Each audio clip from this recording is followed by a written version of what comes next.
Welcome to episode 3 of That Book Podcast, where we have just a few books because we were on vacation, but you'll get to see those and see a slideshow that we made together with a lot of chaos. And if you stick around to the very end, oh man, we got some hilarious bloopers for you. They are chaotic, but very entertaining. I don't know if I want to put my name on the front of this episode with the bloopers. Well, what is your name? Julianne. And I'm Andrew. Welcome to That Book Podcast. Okay, welcome back. As you can see if you are on YouTube, and if you are not on YouTube, as we will describe for you, we are wearing our Hawaiian shirts because we were on vacation last week, and so in Hawaii, not in somewhere else. Right. Yeah, that would be funny if we went to Iceland and then we were like, here's our Hawaiian shirt. Anyway, yes, we were on vacation in Hawaii last week, and so we didn't record an episode. So we're making it up this week. Yeah. So we have one rule that we try to abide by on some of our vacations. I wouldn't say we do it on all of them, but a lot of them. And that is no serious productivity-based books on vacation. Mm-hmm. So you will see that reflected in the books that we read this week. So yeah. You want to get us started? Okay. So I have my one and only book this week is The Heist. But I read all of it. So that was good. We started the vacation. I was on page 70, and there are almost 500 pages. And I finished them all on vacation. I'm not a super fast reader, so it does take me a little bit to get through books, and I really like to intentionally go a little bit slower on fiction books, just to enjoy it and have a good time. But I read The Heist. It was really good. I expected there to be a heist. I did not expect there to be a bunch of other crazy shenanigans going on in this book. So lots of twists and turns. But it all flowed and made sense. So it was great, very enjoyable. I had a great time.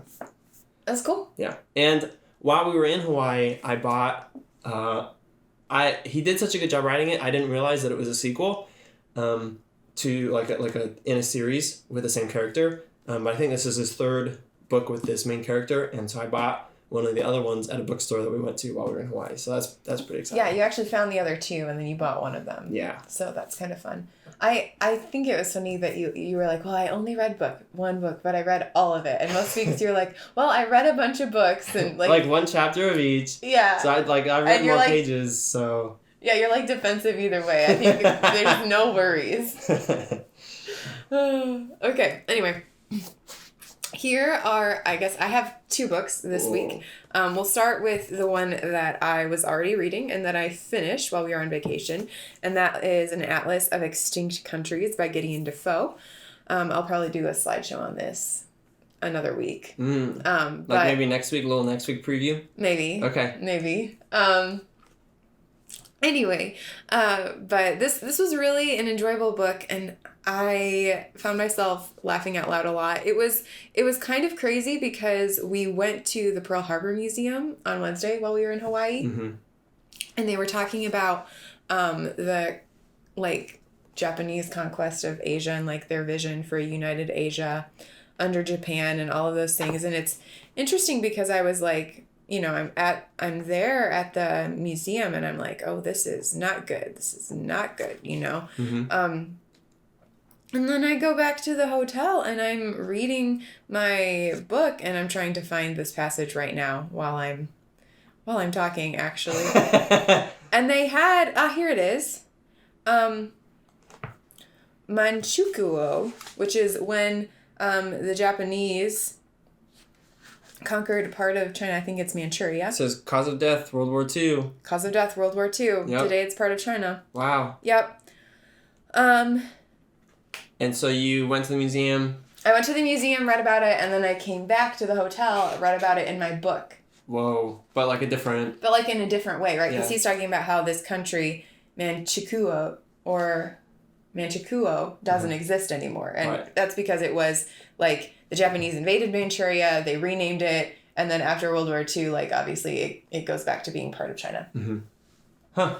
So, yeah, it was quite interesting. And also, he made a really good point that I hadn't thought about, which I might read a little bit of this about it. Oh. And then I'll summarize the good point. Okay.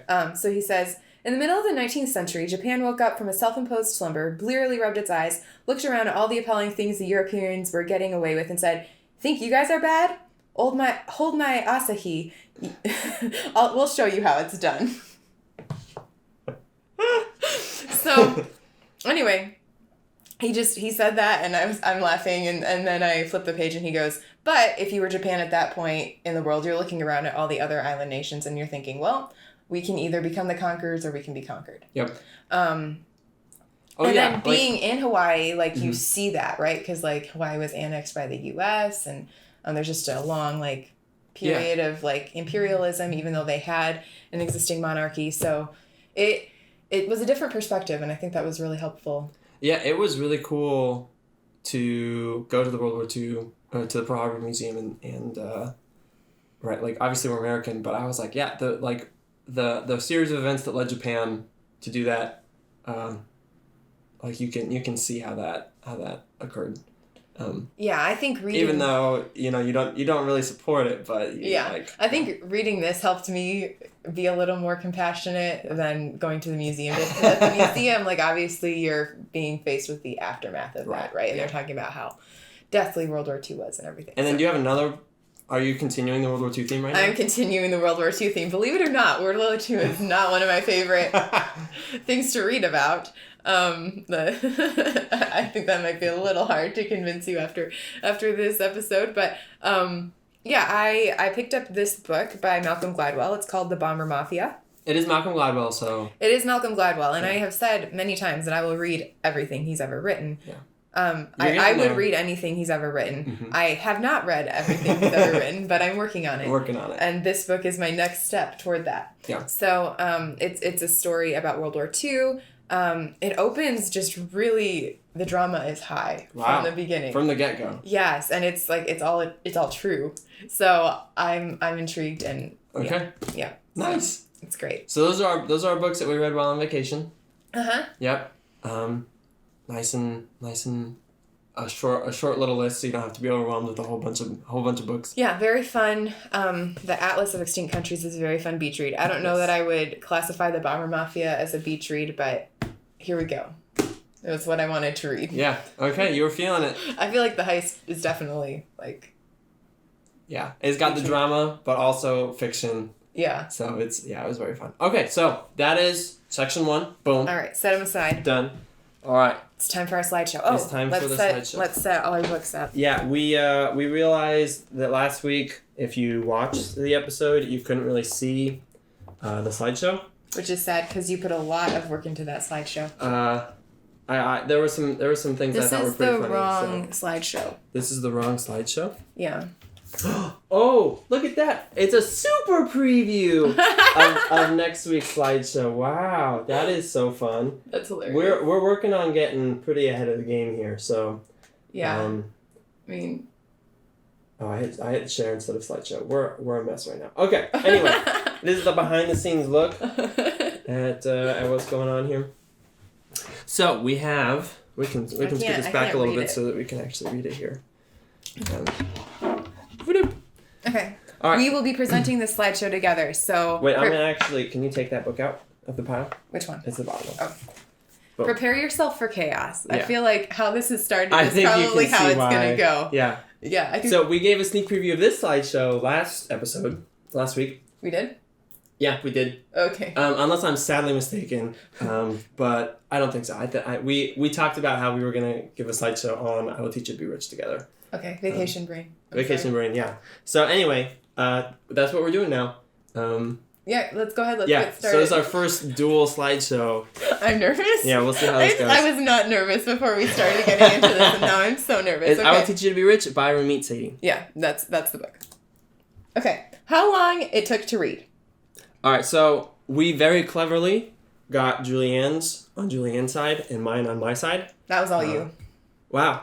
Mm-hmm. Great. I'll take the credit for that. I did think it through, but thank you. I appreciate didn't think about it at all. I was like, why am I on the left? Oh, well. Okay. So you can, how long did it take you to read, Julianne? Between 2 and 3 weeks. Well, it took me about 2 weeks as well. So, as you can see, at least for me, this is a statement of how much I enjoy this book because yeah, I do not usually go through books that fast with one book. I guess with The Heist, I kind of did, but that was because we were on vacation. But I usually am bouncing around a little bit, reading a few chapters here, a few chapters there, and I was pretty much just focused on this book, so it was That's awesome. Yeah, really, really enjoyable. Okay. Also, hopefully you guys can see it really well on YouTube, and I know you can't on the audio podcast, so you can go check it out. But we're narrating it pretty well so far. So yeah, you don't really need to worry about seeing it. It's not that exciting. Well, I'm pretty excited about this chart here about emotions while reading. Oh, yeah. I don't understand this chart because I only put 2 emotions on the slideshow. Well, you put 2 emotions. I put 2 emotions. One of them was one on each was pretty much the same. And that's why I just gave you a tiny bit on the one that I added. Oh, okay. Yeah, so Julianne said excited and amused. Mm-hmm. And I said elated and curious. And I just put both of them into excited.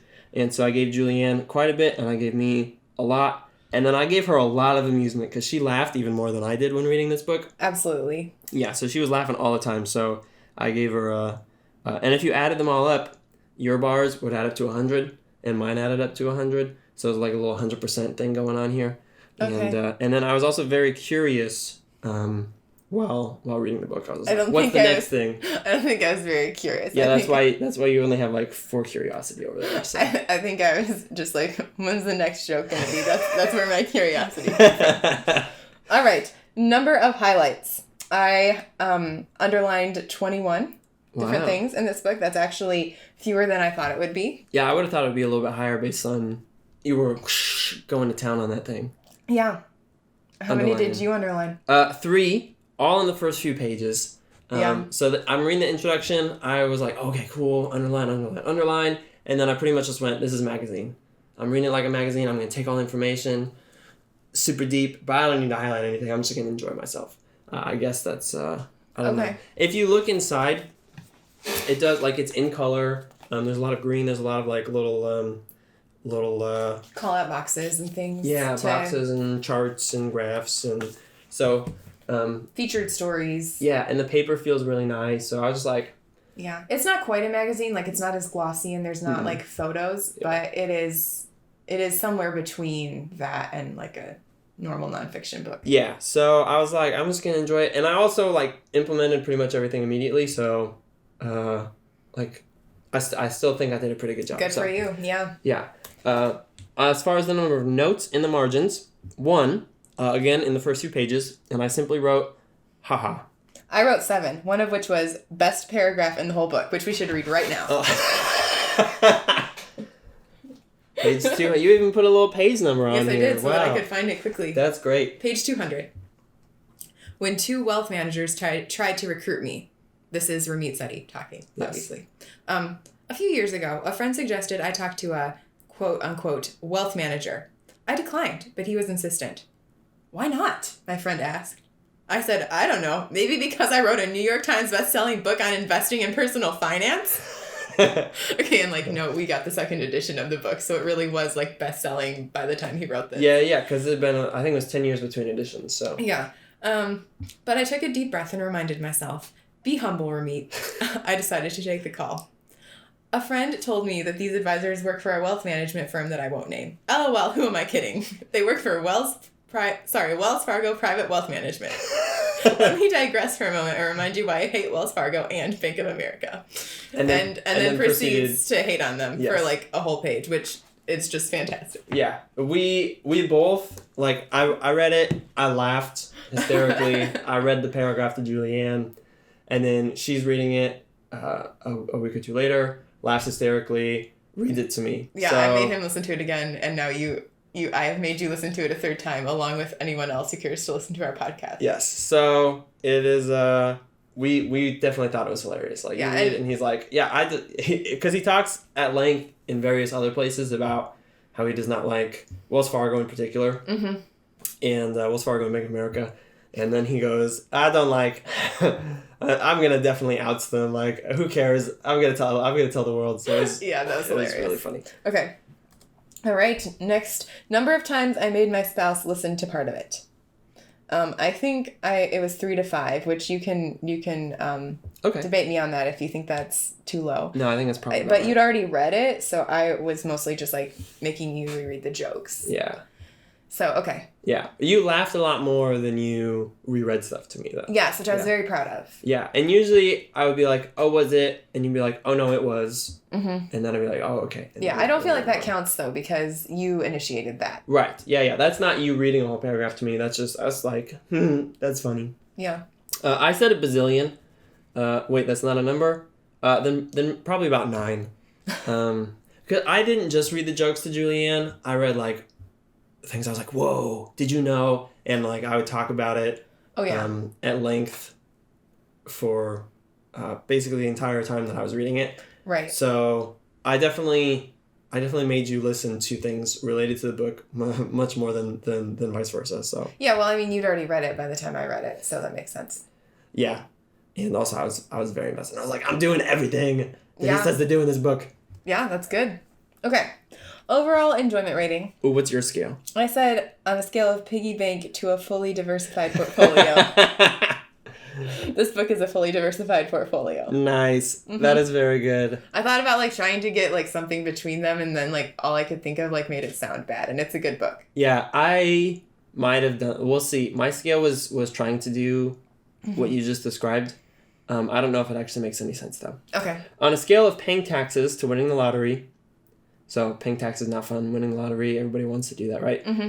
Being Being rich without needing to win the lottery, I said that's very good. That sounds better than like the top of your scale. I know it was me trying to be like, on a scale of 1 to 10, it was 11. Okay, well that's what I think you communicated. Wow. Good. Wow, that is saying great. like I was thinking like if it was 5 stars, I'd say like it's probably 4.5 stars. Mm-hmm. So, but I couldn't figure out a way to do that, so I just was like round up. Yeah, it makes sense. So okay. Yeah, and I mean I don't know if it's quite a 5-star book. I don't know what a 5-star book means, but it's certainly very close. It's so practical. It's hard to find any faults with it. Yeah, how can you not? And it's funny and practical. Yeah, like he made money funny and enjoyable. Yeah. So like, how do you not give that like 2 big thumbs up? Right. It was really easy to read and enjoyable. Yeah. Yeah, and I felt much more educated. Okay. Yes.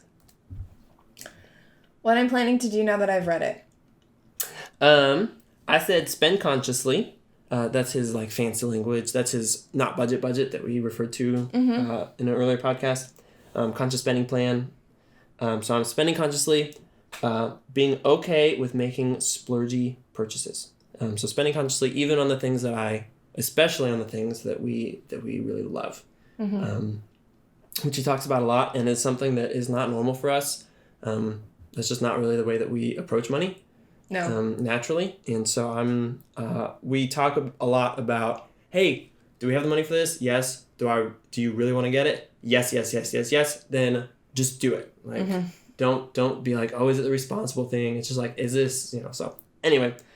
And then I also said getting investments working for me without a ton of fees or stress. So we both have Ross that we started a few years ago, and mine had quite high fees, which over the long term would have cost like tens and maybe even hundreds of thousands of dollars between now and retirement. And he gave a couple quick tips. It took me a couple hours to do, and now retirement is there, and without a lot of fees, which is really, really cool. So I get to just watch the money grow without watching somebody else take all that money. So. Yeah. I just wrote, keep working the plan with Andrew and continue to journal, because we have the journal that goes with this book, to refine our systems even more. Yeah, that's how much we enjoyed this book, is we got his journal that goes with it that helps us refine kind of our thought processes and all the stuff that goes along with that. So, yeah. Anyway, yes, we love the book. That's our last slide, right? Yes, I believe yes, so. It is. So, you made it through another episode. Congratulations. Good for you. Good for you. You made it, especially through that chaotic transition. Woo! I was not ready for that. I was not prepared. But sneak preview for next week. So that's pretty exciting. So anyway, thank you guys. And we usually say something snappy about subscribing and commenting and Oh yeah, so do the things. do the things. Yep, there you go. Boom. And we'll see you next week. Bye. What comes after that? We'll see. You ready? Chaos. It's gonna take like 20 seconds. So. What comes after that is chaos. Yep, that's what I was gonna say. Hey there. Sorry, you were laughing. Hey there, welcome to... Oh. Sorry. What? I'm getting my composure again. Welcome to book 3 of That Book Podcast. Oh, Book 3? Did I say book 3? Book 3. We're not calling these episodes. That's for other podcasters. Welcome to episode 3 of That Book Podcast. If you enjoyed that introduction, you will enjoy this episode. It is complete it is complete chaos. Podcast chaos. Podcast chaos. I'm Julianne. And this is Andrew. And you're listening to That Book Podcast. I even referred to myself in the third person. What? Oh, great. This is great. Alright, I'm gonna try that again. I think we should use that introduction. We definitely can. If not at the beginning, then at the end. Yes. Oh, I can say, I got this.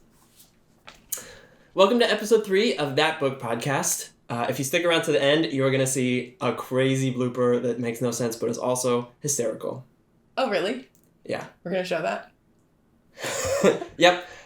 Yeah. Yes, we are. I'm Andrew. This is Julianne. Ah! I did it too!